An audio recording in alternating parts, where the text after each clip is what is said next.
O Senhor esteja convosco. Proclamação do Evangelho de Jesus Cristo segundo Mateus.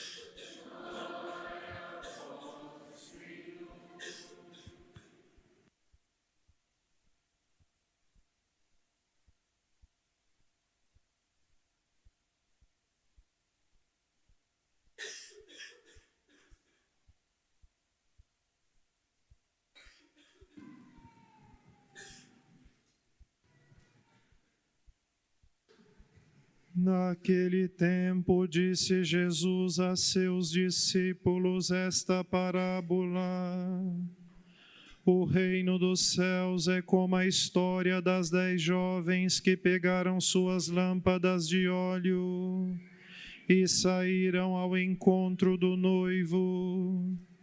5 delas eram imprevidentes e as outras 5 eram previdentes. As imprevidentes pegaram as suas lâmpadas, mas não levaram óleo consigo. As previdentes, porém, levaram vasilhas com óleo junto com as lâmpadas. O noivo estava demorando e todas elas acabaram cochilando e dormindo. No meio da noite ouviu-se um grito: O noivo está chegando, ide ao seu encontro. Então as 10 jovens se levantaram e prepararam as lâmpadas. As imprevidentes disseram às previdentes: Dai-nos um pouco de óleo, porque nossas lâmpadas estão se apagando. As previdentes responderam: De modo nenhum, porque o óleo pode ser insuficiente para nós e para vós. É melhor irdes comprar aos vendedores. Enquanto elas foram comprar óleo, o noivo chegou, e as que estavam preparadas entraram com ele para a festa de casamento, e a porta se fechou. Por fim chegaram também as outras jovens e disseram: Senhor, Senhor, abre-nos a porta. Ele, porém, respondeu: Em verdade eu vos digo, não vos conheço. Portanto, ficai vigiando, pois não sabeis qual será o dia nem a hora. Palavra da salvação.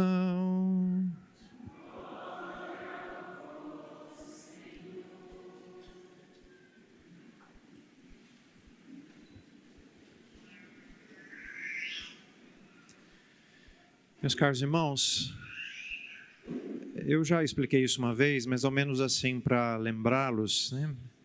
A vida da igreja, ela é organizada em torno das celebrações que nós fazemos na liturgia. Por isso nós temos um calendário destas celebrações que se chama calendário litúrgico e que perfaz também um ano litúrgico, que não coincide exatamente com o ano civil. Na verdade, vamos dizer assim, é próximo do ano civil, porém há algumas diferenças, né? E segundo o nosso calendário litúrgico, nós estamos caminhando para terminarmos este ano litúrgico. Na verdade, nós temos este domingo e o próximo. Quando nós começarmos o mês de dezembro, no dia 2 de dezembro, vamos já começar um novo ano litúrgico e um novo tempo litúrgico. E o ano litúrgico na igreja, na verdade, ele condensa durante um ano todas as celebrações principais da vida de Jesus, que também são uma espécie de resumo bastante condensado da história da humanidade. Por isso, ao caminharmos para o fim do ano litúrgico, os textos bíblicos que nós estamos ouvindo, eles também pouco a pouco vão apontando para a conclusão da história da humanidade. E os textos que nós vamos ouvir, eles vão nos ajudar a pensar justamente este fim, porque estamos concluindo o ano litúrgico, que nos lembra a conclusão da história da humanidade. Por isso vocês vão notar que daqui para frente, aos domingos particularmente, os textos que nós vamos ouvir, eles falam desta vinda de Jesus, dessa segunda vinda de Jesus. Não a primeira que se deu no seu Natal, mas a segunda vinda de Cristo que conclui a história da humanidade. E hoje Jesus conta-nos uma parábola que, como outras parábolas, ele tira a imagem dos elementos que são próprios do seu tempo, né? Como para nós, os judeus, eles celebravam o matrimônio com um rito muito particular. E o que acontecia, vamos dizer assim, quais eram os elementos desse rito? Então, o noivo, ele, antes de celebrar o casamento, ele se dirigia à casa da noiva para, vamos dizer assim, pegá-la na casa dos seus pais, e depois ela era conduzida ao lugar das núpcias, onde aconteceria a celebração. Hoje os judeus fazem a celebração na sinagoga, né? Ao longo do mundo, se vocês colocarem lá no YouTube, por exemplo, casamento judaico, vocês vão ver eles celebrando. Mas às vezes não é pela quantidade das pessoas, né? Mas, então, o noivo ia até a casa da noiva, tomava a noiva e caminhava com ela para o lugar da celebração. E lá se dava, vamos dizer assim, o que para nós seria o casamento religioso, né? Depois de lá, o noivo a levava para a sua casa. Às vezes a celebração era na própria casa do noivo, né? Então, havia este movimento, né? E quando o noivo estava chegando à casa da noiva, havia um cortejo festivo feito por outras jovens que, como ela, estavam na expectativa do noivo, do esposo que deveria chegar, né?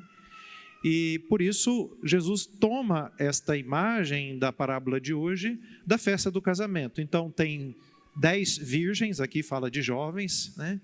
Mas a tradução literal seria de virgem, 10 virgens que tomam as suas lâmpadas das mãos e que fariam este cortejo acompanhando o noivo até que ele entrasse na casa da noiva. O noivo começa a demorar e todas dormem, né? E depois elas são acordadas com este grito: o noivo está chegando. E quando elas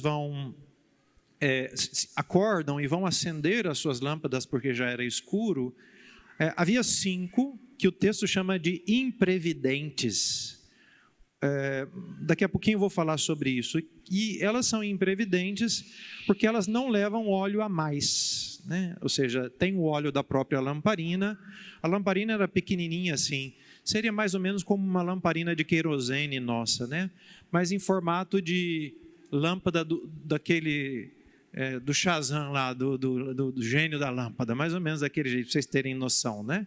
Pequenininha assim, feita normalmente de barro, né? Então, claro, era um recipiente pequeno e por isso não cabia tanto óleo assim. Na medida em que ia queimando, consumia aquele conteúdo e precisava repor aquele óleo para que a lamparina continuasse queimando e iluminando, né? Então, 5 delas não levam óleo a mais e se dão conta que o seu óleo não é suficiente para todo aquele cortejo. E tem 5 que o texto chama de previdentes, né? Que além das lamparinas cheias, levam óleo a mais, né? E o texto termina com esta expressão muito importante: portanto, ficai preparados, né? Eu queria hoje me concentrar sobre, eu falei que falaria sobre isso, sobre esses termos aqui que se usa para qualificar 5 delas e as outras 5 delas. Vocês vão me dar a permissão para eu viajar um pouquinho na maionese hoje, tá bom? Tenho tentado não fazer isto, mas hoje eu vou viajar um pouquinho na maionese, tá bom? Por quê, né? Porque aqui os termos não são casuais. Quando os apóstolos, ouvindo Jesus, foram procurar o termo mais justo para descrever aquelas mulheres, eles foram, claro, os evangelhos são escritos em grego, mas Jesus não falava com os apóstolos em grego, falava com os apóstolos em aramaico. Então eles ouviram Jesus em aramaico, às vezes em hebraico, e na hora que iam colocar aquilo no papel, precisavam procurar a palavra mais exata para dizer aquilo que Jesus queria dizer na mentalidade de um judeu. E aqui eles escolheram duas palavras, dois adjetivos, uma para qualificar as 5 que não levam óleo, e o termo é morai, né? E as outras 5 que levaram óleo, que é phronimoi, né? É aqui que eu estou viajando na maionese, entendeu? Aguenta a mão, daqui a pouquinho passa a viagem, né? Por que esses termos são muito importantes? Porque eles trazem por detrás, etimologicamente, um sentido muito importante, que senão a gente não vai entender por que Jesus chamou aquelas virgens, umas de morai e outras de phronimoi, né? A palavra morai, se a gente traduzisse literalmente ela, seria insensata ou estulta, de estultícia, que a gente quase não usa esta palavra, né? Ou a palavra insensata. Alguém que é insensata é porque é sem senso. A gente poderia pensar alguém que não é capaz de deixar usar a sua inteligência para se guiar, né? Às vezes se pode traduzir esse termo, inclusive, como louco. Alguém assim que não está de posse das suas faculdades intelectuais. Por isso, está sendo movido por uma outra coisa que não pela sua inteligência, né? E aquelas outras 5, a palavra que os apóstolos entenderam que mais representava era a palavra phronimoi, que vem da palavra frônesis, que traduzido literalmente seria alguém que consegue ver previamente o futuro. Por isso que a tradução nossa aqui é previdente, ou seja, aquele que vê previamente o futuro. Mas literalmente esta palavra é prudência. Por isso que a gente fala de virgens prudentes, ou virgens, não é bem imprudente, mas daria para colocar também, né? Na verdade, eu já falei para vocês, é insensata ou estulta, né? E por que essas palavras são tão importantes? A palavra frônesis, ela é feita de 2 outras palavras, a raiz etimológica dessa palavra. A palavra frônesis, ou prefixo fró, dava essa ideia de projeção para o futuro, né? E esse nesis, ou frônesis, né? O nesis aqui, o radical desta palavra, na verdade vem de gnose, que quer dizer conhecimento, por isso aponta para a inteligência, né?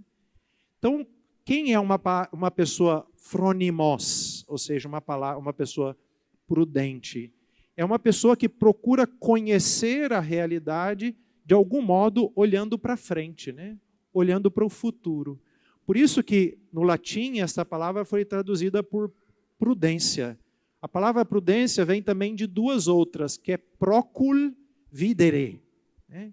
Procul em latim quer dizer alguém que está olhando também para frente, né? E está vendo a realidade a partir do futuro, né? Procul videre. Daqui vem a palavra providência, alguém que vê antecipadamente, e aí a gente contraiu ainda mais e formou prudência. Está vendo como as palavras vão sendo formadas, né?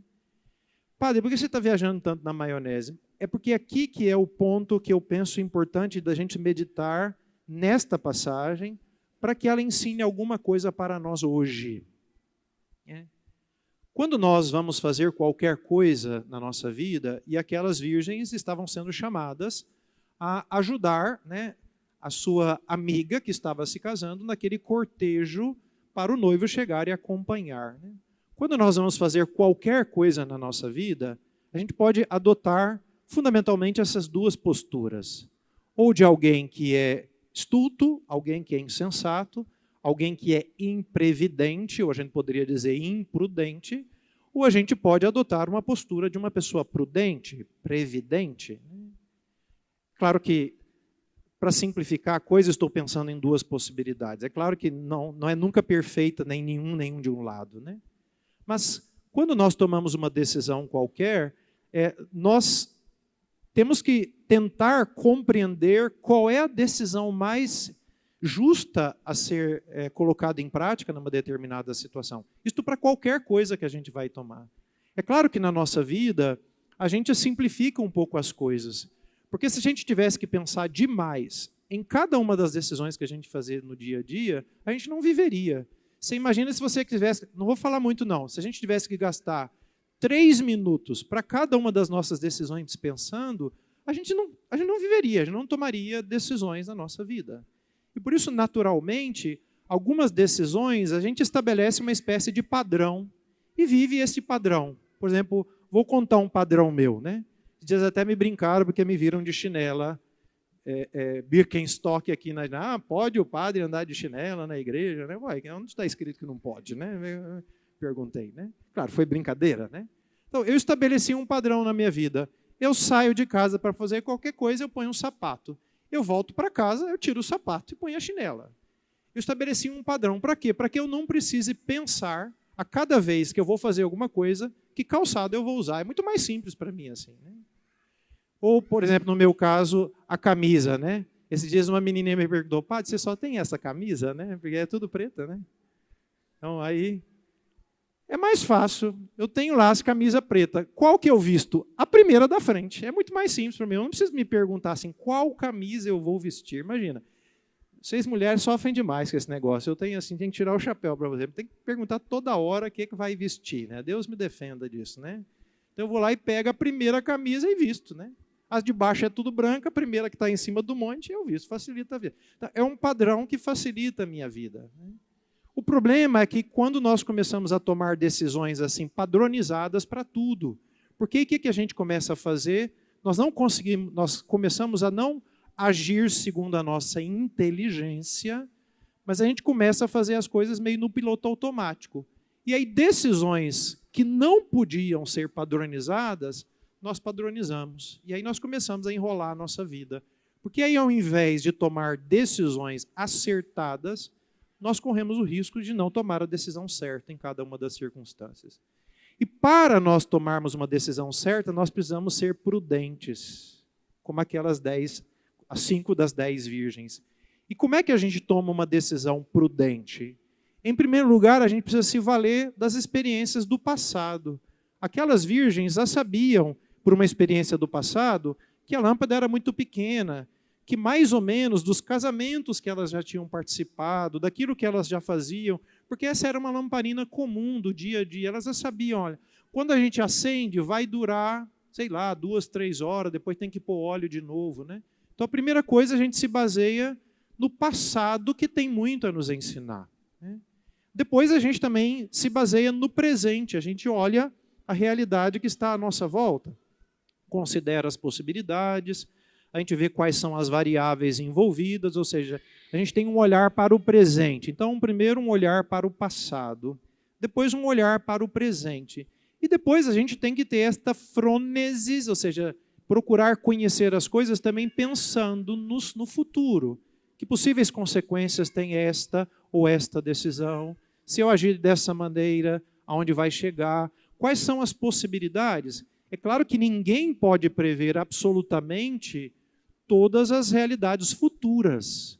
Por isso, o homem prudente não é uma espécie assim de conhecedor antecipado de todas as coisas, mas é alguém que, em base ao passado, daquilo que já aprendeu do passado, em base àquilo que está vivendo. Podia tirar a criança aqui, fazendo favor?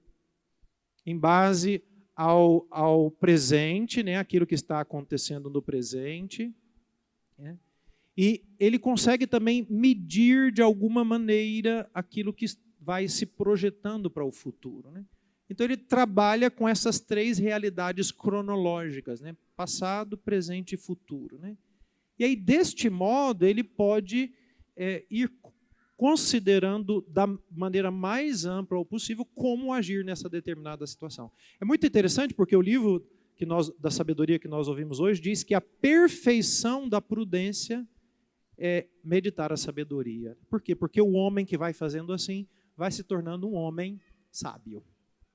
Ele vai aprendendo como viver concretamente a sua vida com sabedoria, né? E é aqui que eu acho que a prudência pode nos ajudar muito no nosso tempo.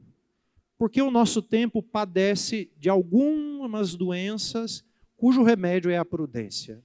Primeiro deles, primeira doença que a prudência nos faz remediar, né? Hoje, na verdade não é de hoje, mas hoje nós já estamos colhendo os frutos podres, já amadurecidos, tão amadurecidos que já são podres, né? de um caminho que começou no século passado, ali por volta da década de 50, que é uma tentativa de negação de tudo aquilo que é o passado.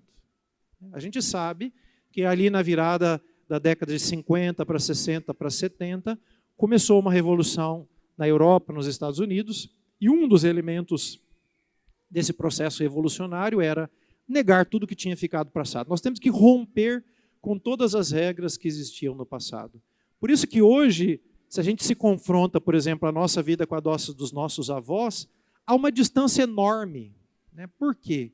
Porque nós aprendemos, e eu e você bebemos isso na mamadeira nossa, nós aprendemos que tudo que é do passado é algo ruim.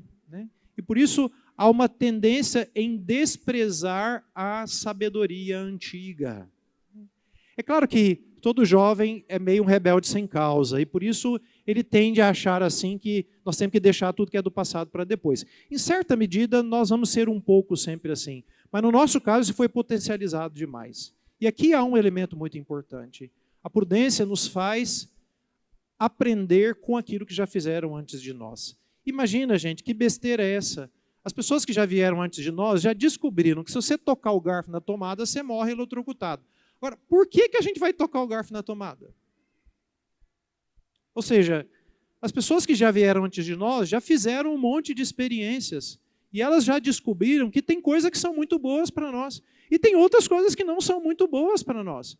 Agora, por que a gente tem que começar do zero tudo? As pessoas que estão próximas de mim já sabem do meu exemplo. Imagina se cada geração de químico tivesse que descobrir de novo a tabela periódica. Isso é um absurdo um negócio desse, entendeu? Imagina se os engenheiros tivessem que refazer todos os cálculos feitos até hoje para descobrirem quanto de carga um pilar recebe. Eles já fizeram. A coisa mais idiota desse mundo é não considerar o que de bom o passado pode nos oferecer. É claro que nós não queremos voltar para trás, não é isto. Tem uma palavra que hoje se usa muito, Nós não somos retrotopistas, Ou seja, não é um desejo de voltar lá para o passado, não é isto, Mas as gerações que vieram antes de nós, e foi muitos mais do que nós já vivemos, Elas têm algo a nos ensinar. E por isso é muito importante que a gente olhe para trás. E não só para trás das outras gerações, porque semana passada já é passado. E nós vivemos coisas na semana passada que devem servir para nós, para a gente aprender. Então, semana passada eu enfiei o garfo na tomada, eu não vou enfiar mais, eu morro, entendeu? Então, a nossa vida também, o passado da nossa vida é mestre também para eu aprender alguma coisa para o presente. Depois, uma outra coisa muito importante, eu preciso olhar para o meu presente. Só que agora eu já vou somar a coisa, mas numa atenção para o futuro. E aqui há dois elementos que o nosso tempo também hoje vive uma doença muito grande. Em primeiro lugar, o imediatismo. Nós ficamos olhando assim só para o imediato. Nós temos dificuldade de pensar em alguma coisa que a gente deve esperar mais do que algumas horas. Nós somos mais ou menos como criança. Eu estou falando isso porque eu convivo muito com as famílias aqui. Alguma mãe fala que vai ter aniversário amanhã para o filho, ela não fala. Ele vai passar de hoje até amanhã perguntando qual hora que o aniversário vai chegar. Ele não é capaz de entender que vai demorar a chegar e que ele tem que esperar. Claro, eu estou dizendo uma criancinha um pouquinho mais velha, nem ninguém fala. Eu já escutei isso, não falei, porque senão ele não dorme. A criança é por si imediata, porque ela ainda não tem essa percepção temporal. Só que a gente tem que lembrar que na nossa vida as coisas não se dão imediatamente. Imagina, nós gastamos anos para nos tornar adultos do ponto de vista físico. Nós demoramos anos para crescer. A gente vai comendo um dia, 2 dias, 1 ano, 2 anos, 10 anos, demora tempo para a gente ter um corpo adulto. Imagina, se a gente demora um tempo grande para ter um corpo adulto, imagina as outras coisas na nossa vida. Nada nesta vida se dá imediatamente. E aí há um segundo, e por isso essa tensão para o futuro, há uma expectativa por aquilo que há de vir. E depois há um outro elemento muito importante, que as decisões que nós tomamos agora, elas têm consequências, que é uma outra doença que nós vivemos hoje. Nós somos extremamente inconsequentes. As pessoas vivem como se o que elas fossem fazer hoje não tivessem repercussão amanhã. Elas acham que elas estão tomando uma decisão agora e essa decisão fica assim, sem nenhum tipo de desdobramento no futuro. E não é verdade. Não é verdade. As decisões, todas as decisões que nós tomamos, por mais que a gente não saiba medir objetivamente, elas estão produzindo alguma consequência. E todas as vezes que a gente toma uma decisão no presente, a gente tem que pensar, peraí, eu estou fazendo isto. Será que vai no desdobrar para o futuro? Se vai ser bom, vai ser mal, vai ser fácil, vai ser difícil? Quer ver? Vou dar um exemplo muito clássico. Casamento. As pessoas vão lá no boteco, tomam umas 2 cervejas, termina lá onde não deveria terminar, está lá no pecado, eu te amo, marca o casamento. Não sabe que valores essa pessoa tem, não a conhece direito, passa às vezes anos com essa pessoa sem entrar em discussões sobre coisas importantes. Eu já fiz casamento de pessoas que namoraram 11 anos e o casamento terminou no 3º dia. E não venha com churumelas porque eu não conhecia essa pessoa, ela era daquele jeitinho que você sabia que ela era. Ninguém muda do dia para a noite.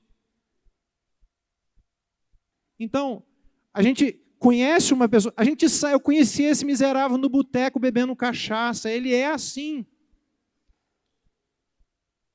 E depois dá errado lá no futuro, eu não sabia. Não, sabia sim. É só porque você achou que decisões atuais não tinham consequências, e elas têm.